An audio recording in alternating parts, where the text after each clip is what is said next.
So, ayan, down na tayo ng $3,697.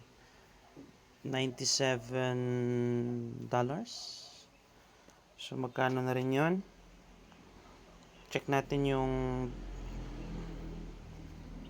tinrade natin, BTC USD, okay? So, ayan, medyo mababa siya. So, nakita nyo naman kasi na 10 lots yung binili natin. Kaya, nung bumaba siya ng onte, agad, grabe, $3,000 agad yung nabawas, ano, sa account natin na 20,000 mahigit na balance. Pero, kung titingnan naman natin, paakyat yung market, mga ka-trade. So, hindi tayo masyadong kinakabahan. Inaasahan natin na aabot siya ng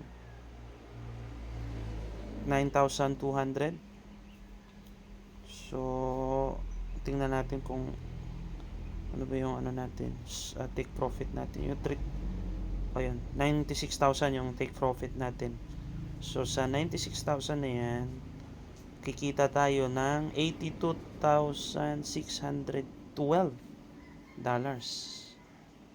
So, napakalaki ng profit natin pagka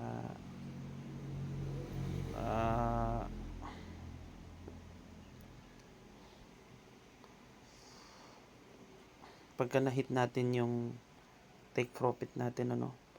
So, huwag yung tularan ito, itong strategy ko, kasi high risk ito.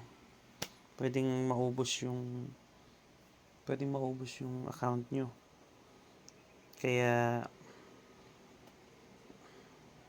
ang pinakamaganda niyan, pagka nag-trade kayo, 1% lang yung dapat na i-risk nyo sa account nyo para mas safe yung account nyo. Pero, gaya nga nung laging sinasabi ng iba, high risk, high reward. Yun, kung kaya nyo i-take yung risk, pwede yun, nasa inyo yun.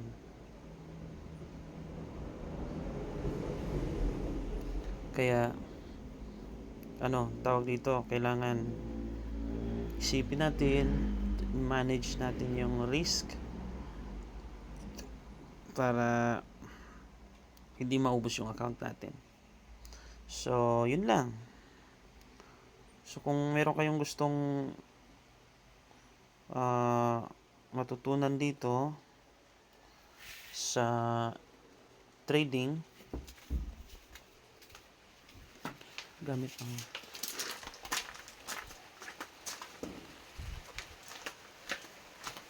kung meron kayong gustong matutunan sa trading gamit ang mobile nyo, message lang kayo sa akin. Mag-like kayo, mag-subscribe kayo, mag-message kayo sa akin para nang sa gayon ay may turo ko sa inyo kung ano yung mga dapat gawin sa trading. Ano? So, dito, pwede tayong maglagay dito ng trend line. Okay? So, kita nyo naman yan. Diba? Sa cellphone, pwede rin tayong maglagay ng mga trend line. Yan. So, yung trend niya is paakyat, no? Yan. Paakyat yung trend niya, kaya inaasahan natin yan na medyo aakyat pa yan.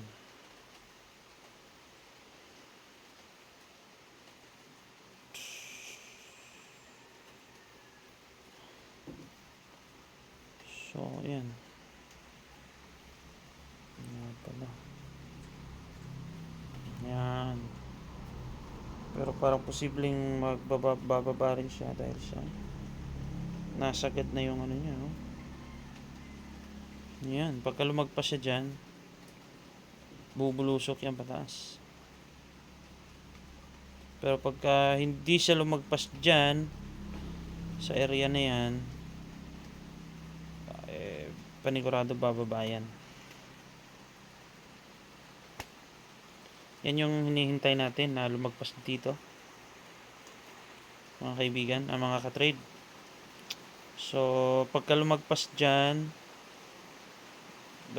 there's a possibility na magtuloy-tuloy na yung pag-akyat niya. Okay, so dito yung mga trader ay nagdadalawang isip yan kung magbabay sila or magsisell. Kaya dito nagsisell sila eh. Pero there's a possibility na aakyat pa yan. Kasi iniisip yung iba na papagsak na yung presyo kasi umabot na siya dun sa pinaka support niya. Pagka lumabas dyan sa pinaka support niya, tutuloy-tuloy pa yan. So inaasahan natin na lalagpas pa siya dyan. Okay, tabayanan nyo mga ka-trade yung atin pong mobile trading. So mag-update ako kung ano na yung nangyari sa trade natin. Sa ngayon, tayin muna natin yung takbo ng market. Bye!